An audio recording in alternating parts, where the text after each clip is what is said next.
Hello, and welcome to today's Heart Talks. I'm Selena Gore, the CEO of WomenHeart.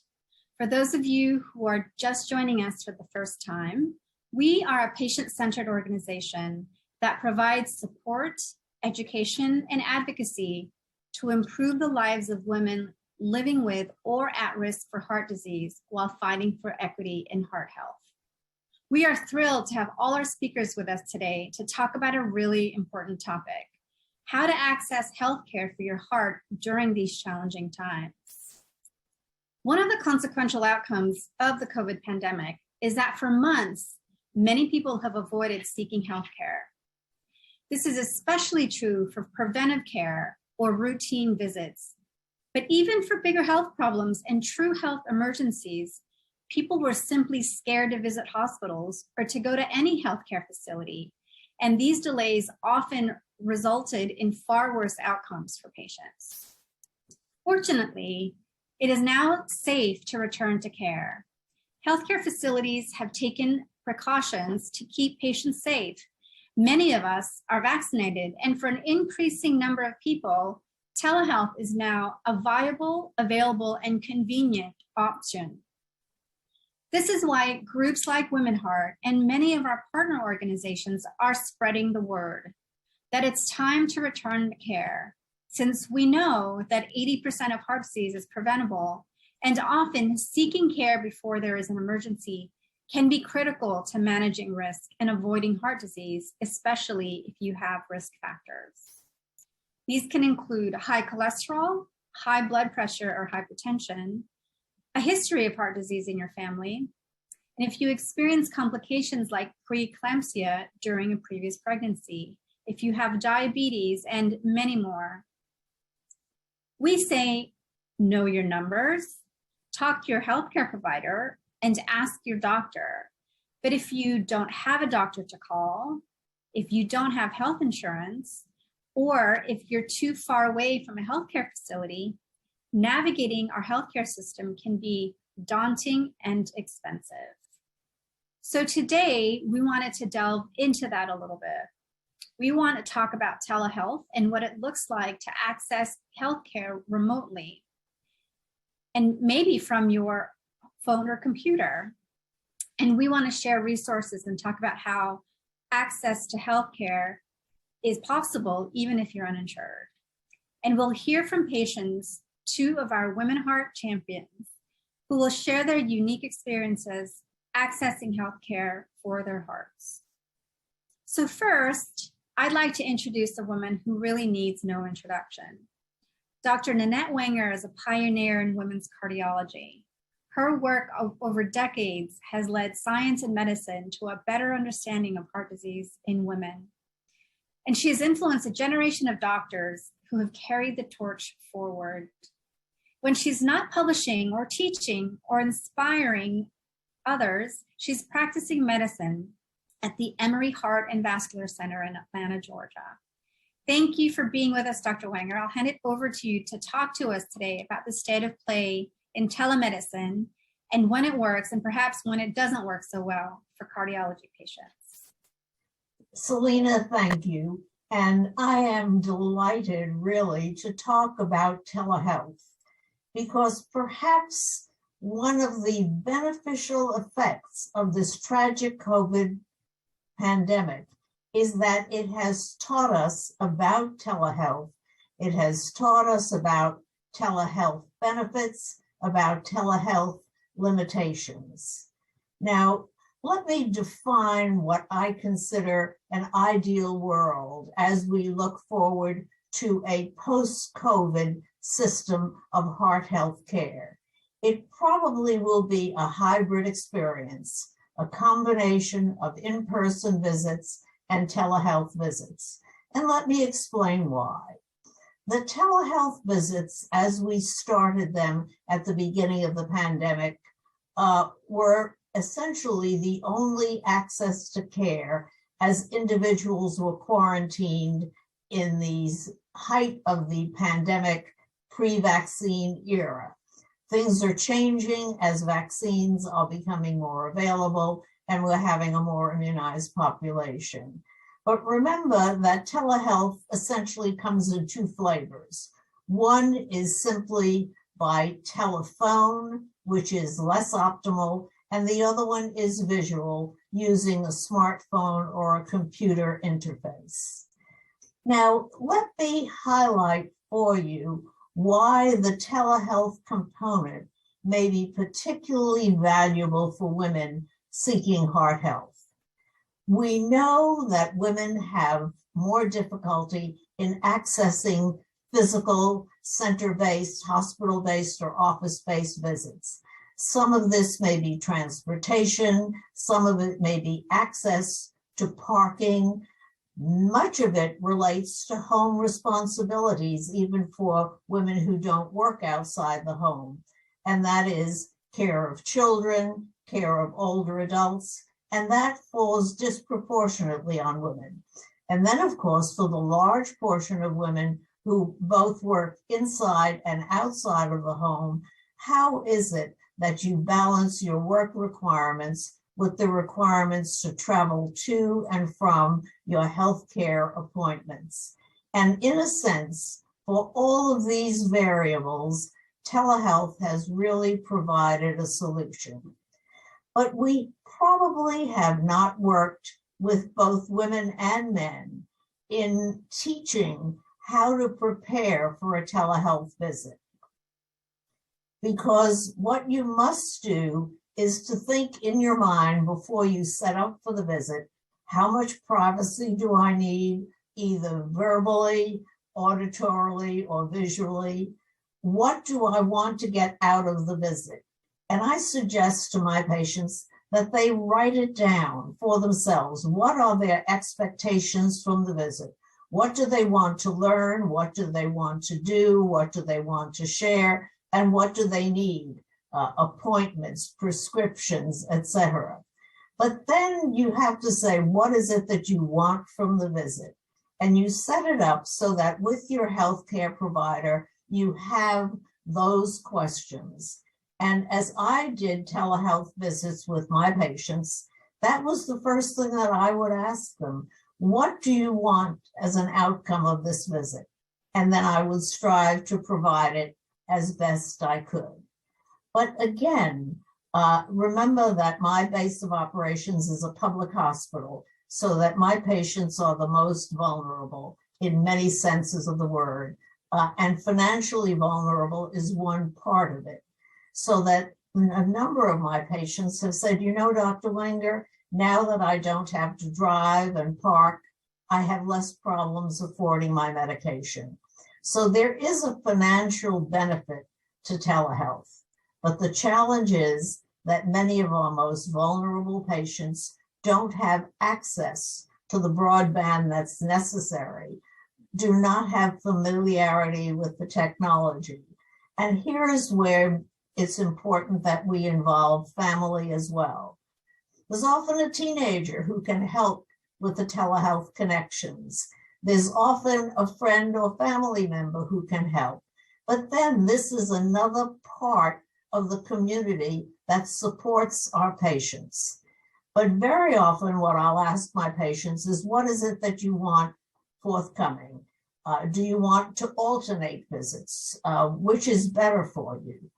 Remember that one of the problems in women's heart health, and one of the contributors to the increased morbidity and mortality for women, is that women are not titrated their drugs, their lifestyle, etc., as aggressively as are men. So that the speed of blood pressure control, the speed of blood glucose control, the speed of cholesterol control is not as optimal as it might be. And of course, you really don't want every few weeks to have to return to a doctor's office with all the challenges that that implies. But a telehealth visit may be fantastic and may be the best access, particularly for our older women who often require someone else to take them to their healthcare visits. So remember that this is a benefit and it is a risk. And you have to prepare for the visit so that if you're talking about blood pressure control, have your blood pressure log there. if you're talking about prescriptions, have your prescription list there. And if we're doing titration, then we have to know where to send the results, etc. But I think this may offer us the opportunity to more precisely and more rapidly control cardiovascular risk. And remember that coronary disease is the predominant contributor to morbidity and mortality for women. And because of that, before I finish, you know, I'm always in the preventive mode. And I think what we have to say and emphasize with our patients is that behavior change is really the holy grail of heart health. And what we want to achieve for heart health are 4 favorable health behaviors. First, abstinence from smoking. Next, a lean body mass index. Next, physical activity at goal levels. And next, consumption of a healthy dietary pattern. And then, as Selena said early on, 3 favorable health factors. And that is a total cholesterol under 200 milligrams per deciliter, a blood pressure of 120/80 or lower, and a fasting blood glucose under 100. Now, so much of this can be done in office. So much of it can be done in telehealth. Probably the optimal is a combination of these. And we must give credit to CMS, the Center for Medicare and Medicaid Services, because at the beginning of the pandemic, what they did was to ensure that physicians were reimbursed for telehealth visits. So remember, your physician is being reimbursed if you're under government insurance, Medicare or Medicaid, and many of the private insurers do likewise. So you are entitled to your physician's time. They are not doing you a favor at the telehealth visit. It is another clinical encounter, and potentially it is a way to have your family members or selected others involved with your healthcare visits. And we can talk about this in more detail later on, and I thank you for your attention. Thank you so much, Dr. Wenger. I took notes because I need to remind myself of the top 4 healthy behaviors for heart health. So I'm going to be on that. Next, I'd like to introduce Nicole Braccio. She is a pharmacist by training and the policy director at the National Patient Advocate Foundation. They work to prioritize the patient voice in health systems delivery and to promote equitable access to affordable quality healthcare. Nicole, thank you for joining us today to share some very valuable resources and information about accessing healthcare. Great, thank you so much, Selena. It's such a pleasure to be here alongside so many passionate advocates and people who truly care about improving health for women and for all people. So today I was asked to spend a little bit of time talking about accessing care when you might be uninsured or underinsured, sort of what the options are and how to also prepare based on Dr. Wenger's remarks. Certainly builds upon some of the great advice that she's given around preparing for your visits and sort of planning ahead. So I have a couple slides to share. First, I wanted to give just some context setting and look at the big picture of health insurance as it is today. So some recent data from the census has shown us that as of 2020, 28 million people in this country, that's 8.6% of the population in the US, do not have health insurance. For those that do have insurance, we know, of course, it's sort of a combination from different places, whether you get your insurance from your employer, from a government program like Medicare or Medicaid, and then there's individual insurance that you can purchase on your own through the marketplace, and then several other options as well, depending on your situation. But the interesting thing and sort of unfortunate thing really is that for even the millions of people who do have insurance in this country, many of them can be underinsured, meaning that they have health insurance, but still have a high out-of-pocket costs relative to their income. So even though, they pay monthly premiums, they have insurance, established, the out-of-pocket costs for care are often too high for many to afford, especially for those with limited resources. And we know that this can lead to non-adherence of treatment plans and sort of delaying getting care. And of course, when it comes to heart health and prevention, we want to avoid that at all costs and make sure that people are getting the care, sooner than later, so that they can avoid some really, horrible effects that can happen. But on the next slide, I just wanted to kind of set the stage a little bit, because with or without insurance, one thing that we know, especially from some of the work that NPIF has been working on, is that everyone needs navigation or help kind of making their way through the healthcare system.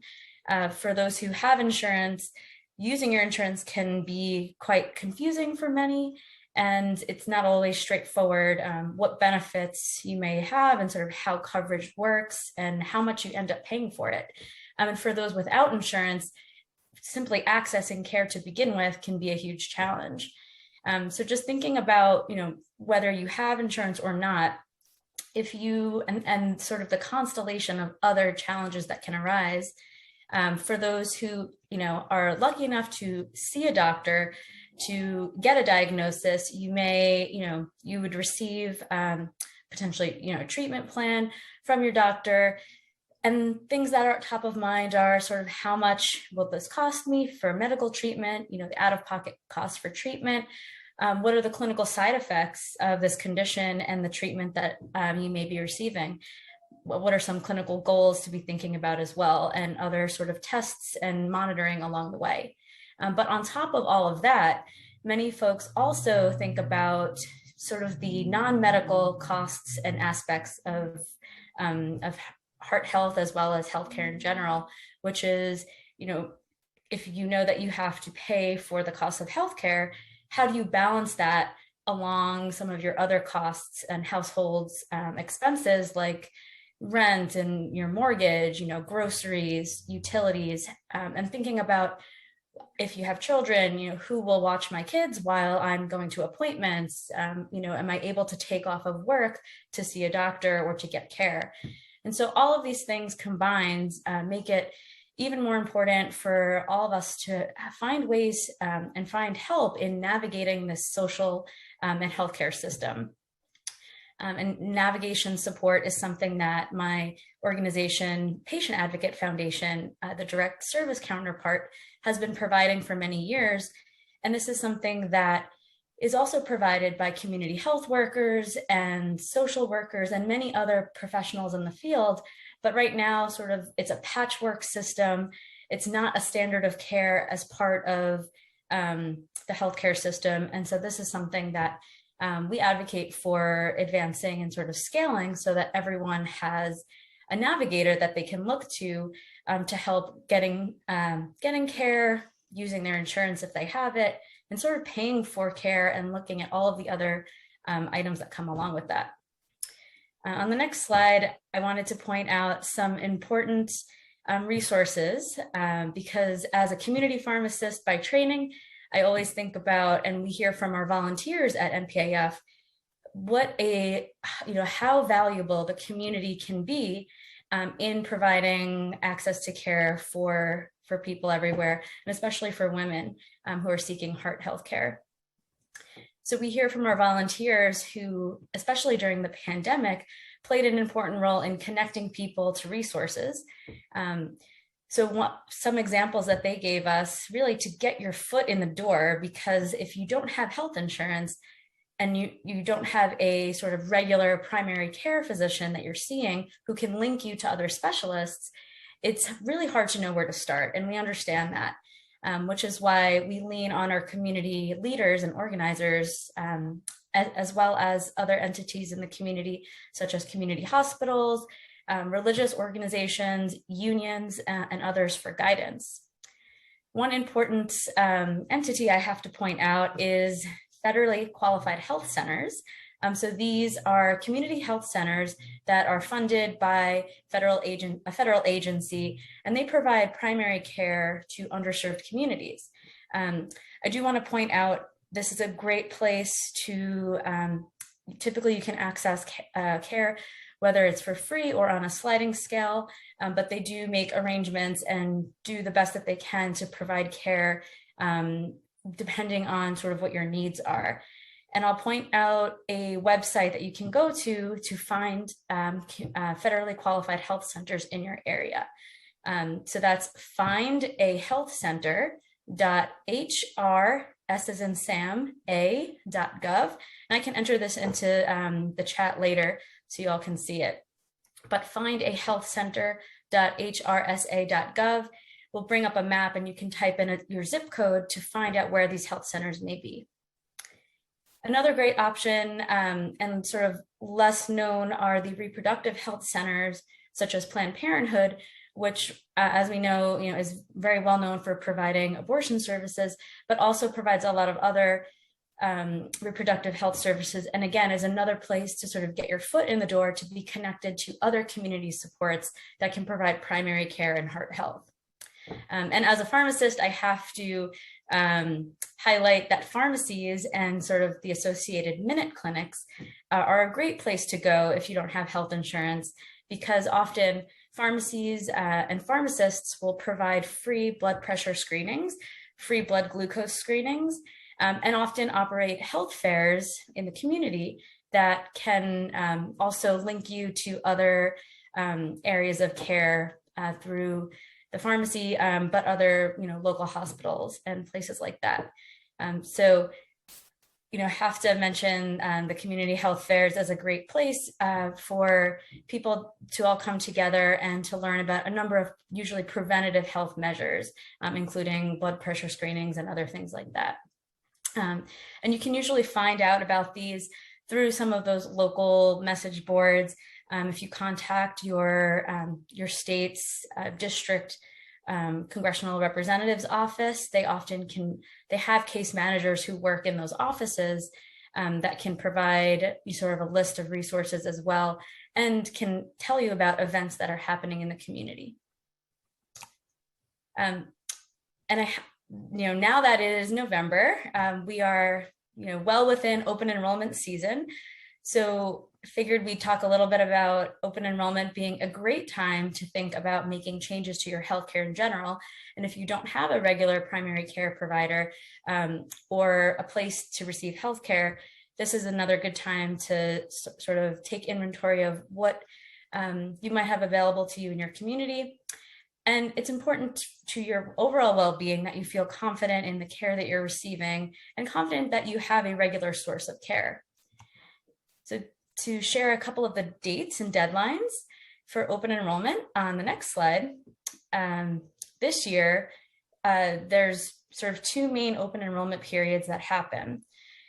And the first is Medicare open enrollment, and this is for people who are 65 years or older, or depending on if you have certain health conditions, you may be eligible sooner. Medicare open enrollment runs from October 15 through December 7th. And this is the time to kind of compare plans, because the plans that you may choose can dictate how much you spend on healthcare, your out-of-pocket costs, as well as the doctors and sort of services that are in the plan's network, if you go with a Medicare Advantage plan, for example. So there's a lot of decision-making to happen when it comes to your Medicare plan options, but there's still plenty of time to check into that before the deadline is up. And then the marketplace open enrollment is the place where you go through healthcare.gov to purchase health insurance if you are between 19 to 64 years old. And this actually has been extended, the deadline from a couple of years back. So now the marketplace open enrollment period is running from November 1st through January 15th. And we always recommend going on and searching for plans earlier than later, because again, you have more time to compare whether or not the doctors that you want to see the clinics, or the medications you may be taking are covered within your plan. And then where to go for help enrolling. If you are searching for a marketplace plan, localhelp.healthcare.gov is the #1 place to go, where you can type in your zip code and find navigators who can walk you through your plan choice options. But more than just plan choices, they can answer many different questions about health insurance and healthcare. So if you're wondering, is there a community health center in the area? The assister who will answer the phone through this website, they are probably very well positioned because they are located in your community to point you to places where you can get healthcare, even if you don't think you're eligible for insurance, or if you're uninsured and now looking for health insurance for the first time. And for Medicare, there's also a go-to place for assistance. This is called the State Health Insurance Plan website, shiphelp.org. And through this website, you can be connected with trained Medicare counselors who do similar functions as the navigators for the marketplace, and that they can help you compare plans, but also may know, because they're more local to your area, what other resources might be available in your community. I just have 2 more slides here, but for the next, I have to put a plug in for Patient Advocate Foundation, which is my organization's direct service counterpart. So if you are diagnosed with a medical condition, you can call the 1-800 number on the screen here and be connected to a navigator as well. The navigators at PIF do help with enrollment assistance, but there's a lot more than that they can offer, including screening for sort of your financial, social needs in the case management program, and then connecting you with resources, federal, state, local resources that can put you in touch with providers, as well as that preventative care that we know is so important.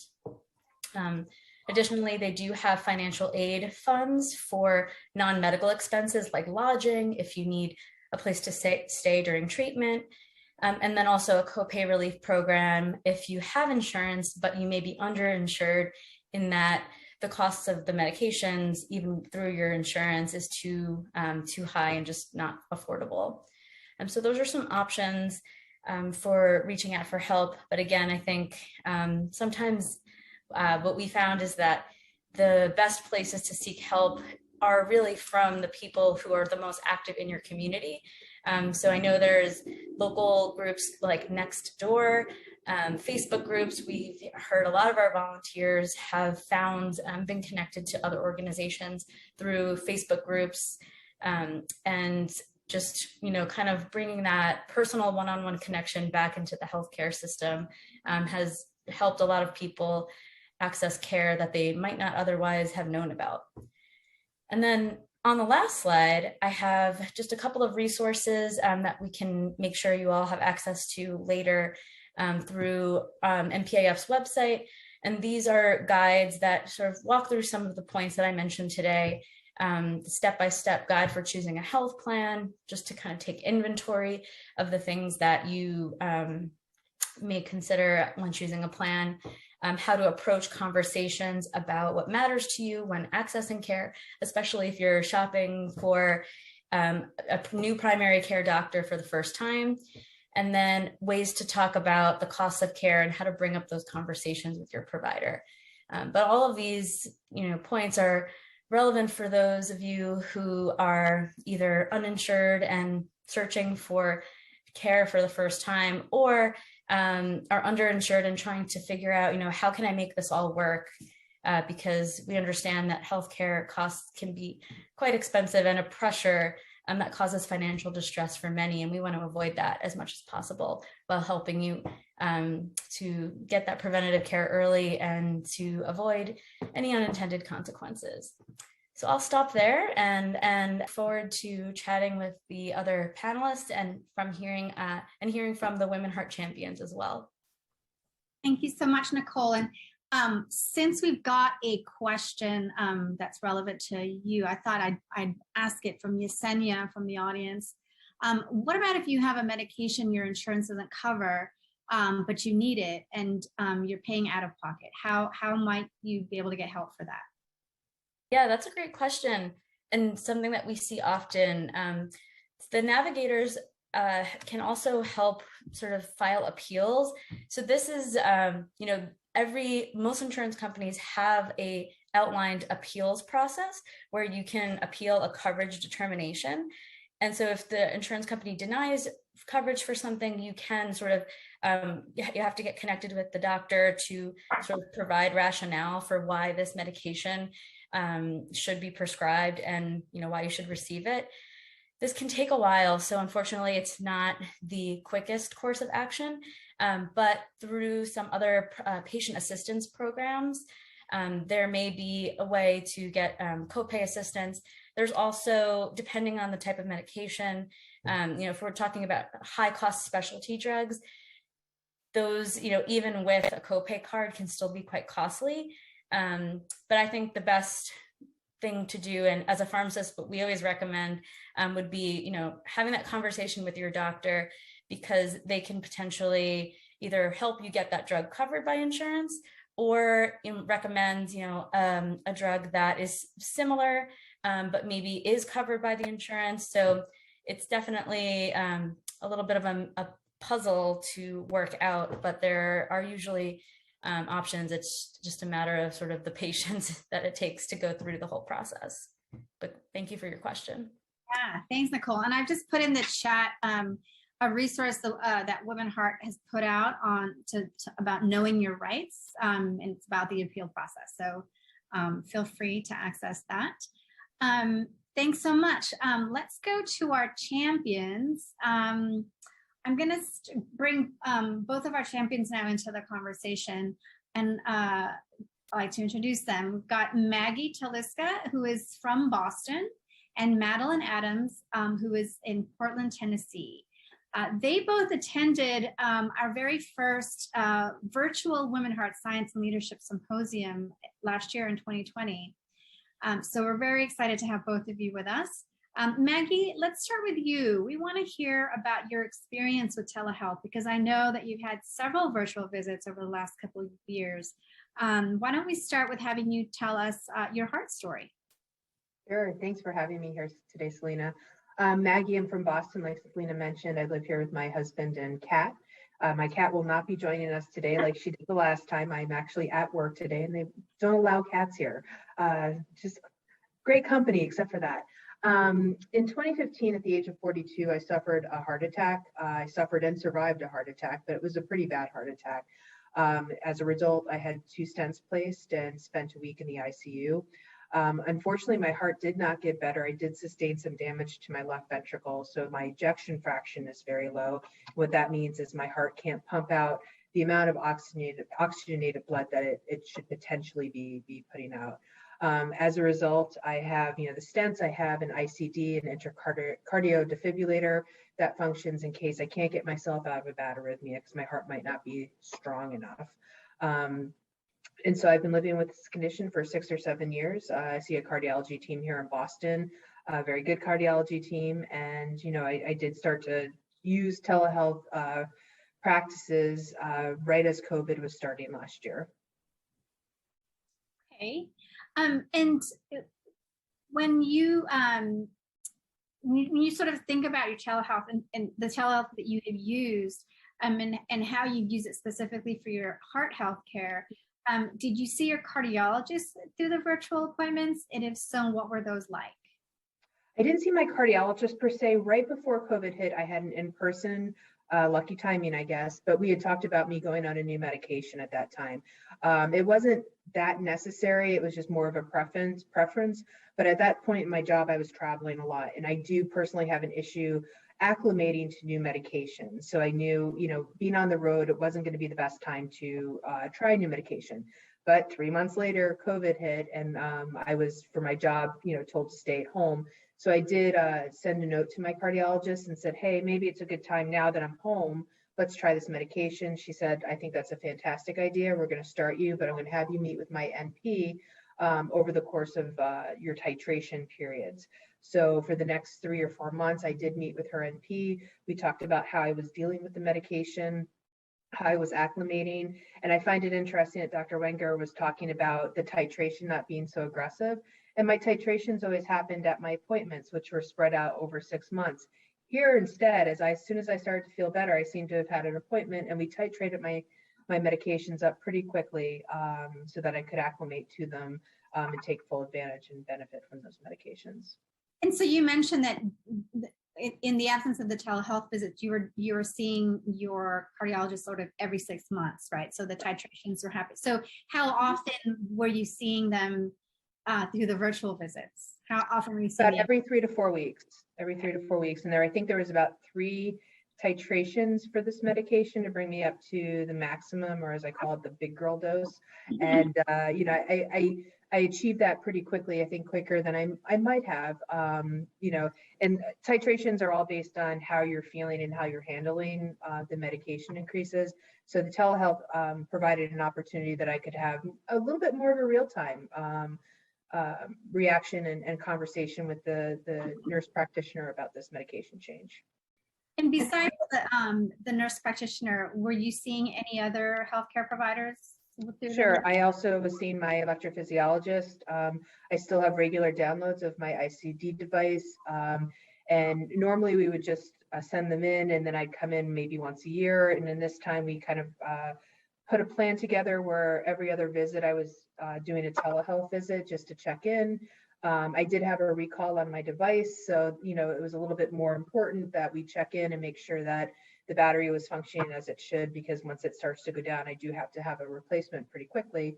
But I was able to see my electrophysiologist, and then also my PCP, not necessarily my PCP, but somebody in her office. There were a few times that I did not feel well. As someone in heart failure, it gives you anxiety, and so I almost had like almost same day appointments with other providers in her office to make sure we went through the questionnaire to make sure that I was okay, especially with a compromised heart. So Maggie, I mean, I sort of have identified a couple of real distinct advantages to the virtual visits. Sounds like you did it much more often than you would have otherwise done it. And the other thing is that the ability to really see folks maybe same day, which is a big deal when you're anxious and you see somebody. But Maggie, I think the important thing is what we have here is an informed patient, a patient who knows how to navigate the system, who knows how to work, who knows the information back and forth. And I think that with telehealth, you got better care than you might have had with in-person health. And it was a lot easier. I mean, I do live outside of Boston. It's hard to get downtown to Boston sometimes. And sometimes, especially when I don't feel well, I don't want to go downtown. It's not easy, and I have to park and I have to walk. And so this was, you know, and I was more apt to make appointments because of this, instead of like, you know what, I just don't want to get out of bed today and drive to Boston. So. Yeah, no, that's really amazing. And so what advice might you have, Maggie, for patients who maybe are apprehensive in using the virtual visit as a way to you know, see their healthcare provider? I mean, I'll admit virtual doesn't replace the in-person, and you know, I always like people to listen to my heart, especially with a heart condition. But try it out. Don't miss your appointments if you have the option to do it. I think Dr. Wenger said something very important. Set your expectations at the beginning of the visit. This is an opportunity that you're going to have it's odd. You're going to have a one-on-one with your doctor face to face. This way, usually a doctor's over here or they're at a computer or something, and now you actually get to have a conversation. I did have one instance where the NP for my cardiologist noticed that I was straining my neck. You know, they're looking for different keys too, even in a virtual sense. And he's like, "Is your neck okay?" And we started to go through, because I had moved at the time and hit a wall, quite literally. And you know, I said, "I have a bump here. I hope it's not a blood clot." He's like, "Well, if it's a blood clot, you're already on the appropriate medicine." So, and that made me feel better. Right. Yeah. So I think you want to go in prepared. The doctors are looking for different keys. My very first Women Heart event after we graduated in 2020, I had my cardiology team on to talk about COVID. We asked them, hey, what about these virtual visits? And my cardiologist said, I'm looking at the way you speak, the color of your lips, how you're breathing, how you're speaking. We're looking for these signs, even in a virtual visit, to help diagnose you. That's amazing. Yeah. I mean, it really just strikes me that I think, as you said, Dr. Wenger, you've got to prepare. You've got to do your homework, right? It's not just like something you can show up for and kind of run into and get the most out of it. So I really, I wrote down healthcare planning, right? Like you have to plan as opposed to kind of, just sort of stumbling into your visit. So thank you, Maggie. Now I'd like to go to Madalyn. Madalyn, I know you've had quite a heart story and really sort of suffered quite an emergency while you were uninsured. Can you please briefly tell us about your heart story? I spent a couple of years being both uninsured and underinsured. And I, in 2019, was uninsured. I had just gotten hired as a full-time teacher, but my benefits didn't start for 60 days. And we were on spring break. I didn't feel well. I said, well, I didn't want to go to a walk-in because I didn't want to pay cash. I'm a teacher. So I waited and I waited and I waited until I just couldn't wait anymore. And I said, you know what? I'm just going to have to go and spend this money. And I actually went online to schedule my appointment with the walk-in clinic, right? Because I didn't want to go and sit and wait. And the nurse called me and she said, well, you can come, and she said, but just tell me what's going on before, you get here. And I told her, and she said, okay, so you've done everything that we would do. You need to go to the emergency room. The closest emergency room to me is probably about 30 miles away.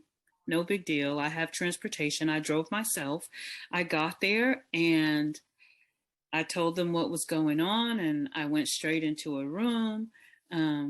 Turns out I had had a heart attack. I had already suffered a heart attack, and I don't know, there was just like this whirlwind of doctors and people and welcome to the heart unit and you are our family now. And I was in and out of ICU, and 3 days later, I think it was 4 days later, I was a double bypass survivor.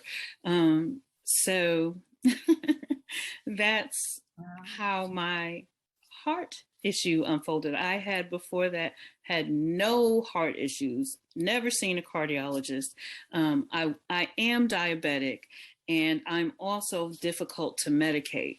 So I think all those things together kind of, made it, I don't know, the doctor one of the things for me was that the doctor told me, like, when you didn't feel good, you should have gone to the doctor.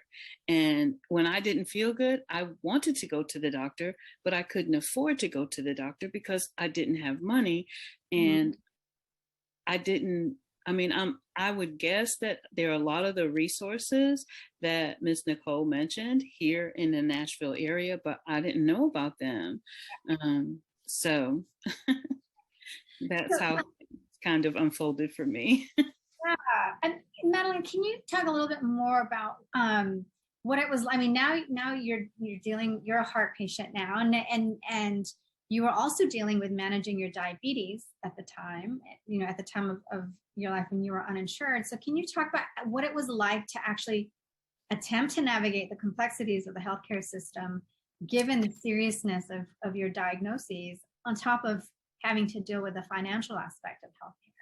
I mean, first and foremost, I had to learn to become an advocate for myself, and to speak up for myself. I have a lengthy career as a social worker and advocating for children and families at risk. Yeah. I also have my own home and family, and I advocate for them. But this was the first time that I had to turn the tables on everyone and advocate for myself. And that's not always easy, despite everything else. So when I became uninsured And I learned how much my diabetes medications alone costed monthly. I had to do research and ask people and find out, okay, how can I manage my diabetes? Because I don't have $3,000 a month for medicine. And I had to figure that out and try some different things, increase my water intake, manage my stress. I took cinnamon tablets. I changed my vitamin regimen, those types of things, just to get myself kind of from day to day. I had also been working a very stressful job. And because of my diabetes, my doctor said, you need to quit or you're going to die. And so I had that, so I was kind of displaced in the workforce as well, because I spent 20 years as a social worker. I was a social worker and I didn't know what to do with myself. So there was that too. So I was navigating how to get benefits and how to get another job and how to stay alive and how to manage, this whole diabetes thing that was also new to me at the time. And it was just, every day I was either looking for something. I had to learn to ask people. I had to learn to listen to what other people were saying. I had to learn to make informal connections, and just do whatever I could to keep myself as healthy as possible. And the one thing that I did was I really increased my water intake, and I halved my body weight during that time. And the doctors told me after my incident, like, if I hadn't done that, I wouldn't have survived this incident, my heart incident. So that, and I had known how to treat children and how to find resources for children.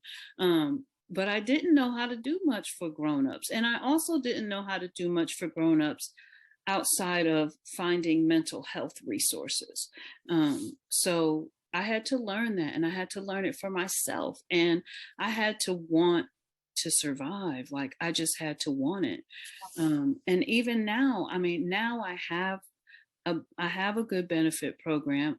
I'm employed. I'm, by all kind of external factors, am capable of managing my health. But just a couple of weeks ago, I had to get my diabetes medication. My insurance switched, and I had to get my diabetes medication from Walgreens.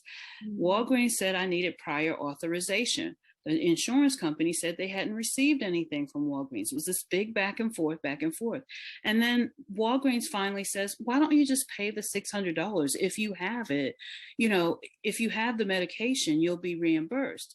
No, I pay an insurance premium to cover this, so even after having sufficient resources to get what I need to manage my health, I still have to manage, and advocate for myself. And that strength kind of comes from within. It's got to come from within if you don't have anyone to, encourage you. And I don't. So that's kind of been. Madalyn, I know it's a difficult thing to sort of, look sort of retrospectively, but what might you say to yourself in, January of 2019, before sort of the heart event? How might you have sort of looked at your healthcare differently so that, either you wouldn't have faced so many challenges, or the challenges that you did face were more you're more able to deal with them and address them? I remember January of 2019, and I should have listened to my body. I should have listened to my body, and I should have taken care of myself. I should have advocated for myself. And it's not easy. It's very difficult sometimes, to be a self-advocate, because you're already not feeling well. And you have a life, and you have to maintain all the other facets of your life, and help yourself get well. But in January of 2019, I felt terrible. I felt absolutely terrible. And I remember saying like, oof, I'm just so tired. But let me just keep going. I got to go to school. I got to go to work. These people just hired me for this position. I can't mess up this position, and I mean, I could have lost my life.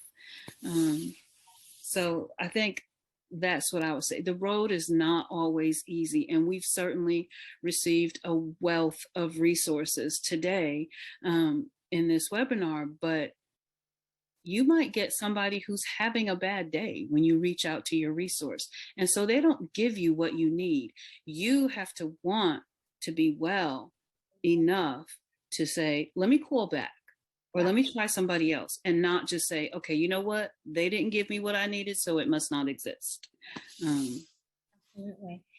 Let me bring it back to the conversation we're having with Maggie. Did you use any virtual visits or telehealth visits over the last 2 years? Have I? Yes, I make I make very much use of like my portal. We have a patient portal, so we can communicate almost through email. I've also done virtual visits with my PCP and other specialists. My cardiologist, we pretty much do portal and in-person only. But my cardiologist is available to me through the portal. Like I've been blessed through this heart incident. My doctors and the team that I have, they will respond to me in the middle of the night. I don't have to go through their on-call. I have cell phones. I've been blessed. And I've found that the virtual visits that I've had with my doctors, they have been very effective, possibly more effective than when I'm in the office. I've been in the office and we've just chatted. But virtually, Maggie pointed out that the doctor looks at you differently because they're focused on what you're saying and what you're not saying, quite possibly more intensely than they are when you're in person. Because in person, you're talking, they're listening, and they're taking notes or typing. Mm-hmm. But virtually, they're looking at you. And they're paying attention to you. Yeah. That's been my experience. Yeah. No, this is fascinating. I've also had that similar experience of really being able to use the virtual visits for emergencies or for something urgent, and getting the validation to go to the ER, for example, when you're kind of having those doubts. So I appreciate that, the ability to do that as well. I want to sort of turn to our audience. We've got a few minutes left. So if you've got any other questions, feel free to put them in the chat. And we'll do our best to get your questions answered. But I wanted to bring Dr. Wenger and Nicole back into the conversation because, like I said before, I feel like the big messages in this new day and age where virtual visits and telehealth is, hopefully actually, part of our healthcare kind of system for the foreseeable future, that you really need to prepare. There really needs to be planning and some good homework about options, about how to pay for things, and preferably learning about those things before you actually have the emergency where you actually need to access those resources.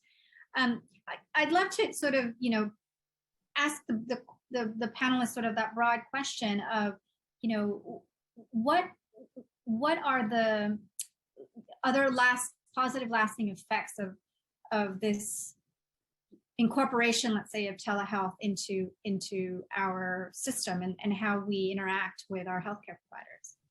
That's for anyone who wants to.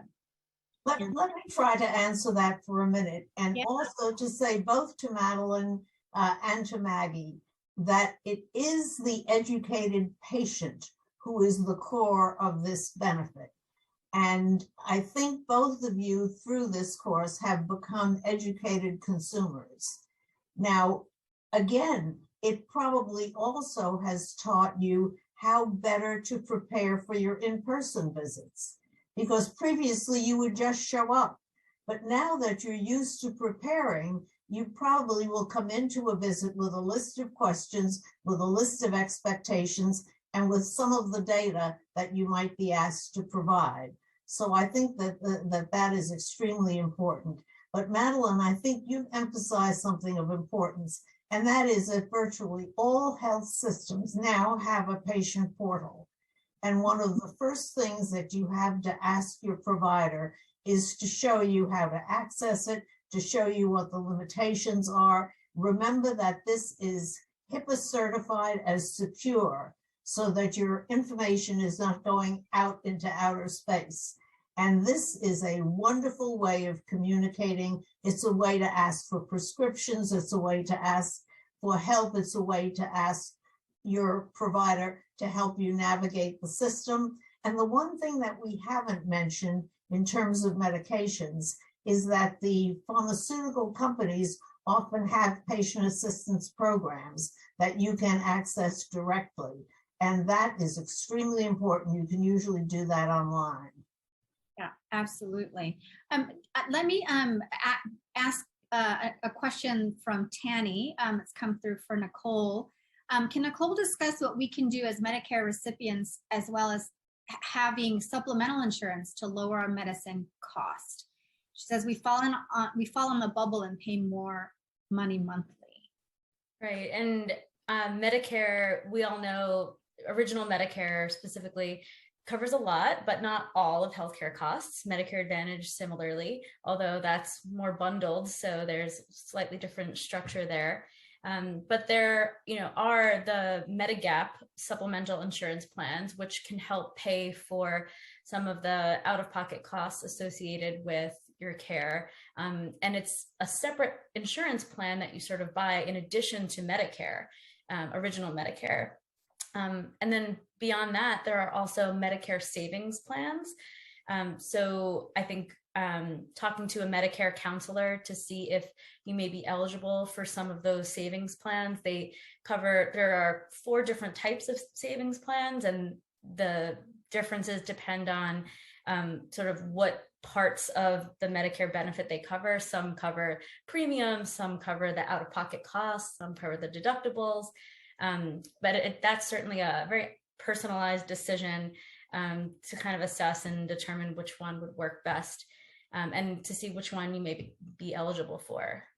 But it is, as I talk about this, it's like, okay, there's another layer, right? There's another layer of complication, another thing to consider.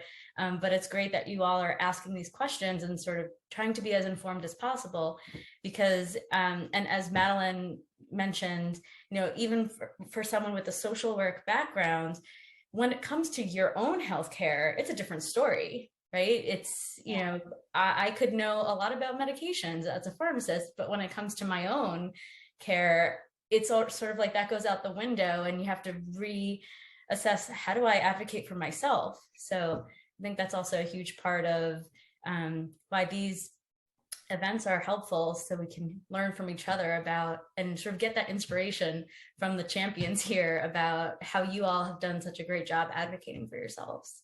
Thank you so much, Nicole. I think we could spend hours, we could spend the rest of the afternoon really delving more deeply into these issues, but I want to take the last 2 minutes to just really thank you all, Maggie, Madalyn, Dr. Wenger, Nicole, for your insights, for sharing your stories, and for inspiring us indeed to plan better for visits. And I think, to take the legacy of this era of telehealth by really being better advocates for ourselves and using our time with our healthcare providers much more effectively. So thank you all. Thank you for your time.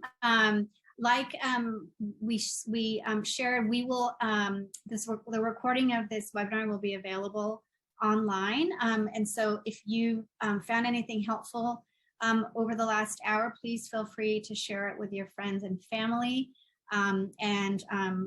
Hopefully we can help them as well in navigating the complexities of our healthcare system. Thank you. And if you have any questions or need any more information, please feel free to go to womenheart.org. And lastly, thanks to our sponsors that you see there. I hope that all of you have a good afternoon. Thanks very much from Women Heart. Bye-bye.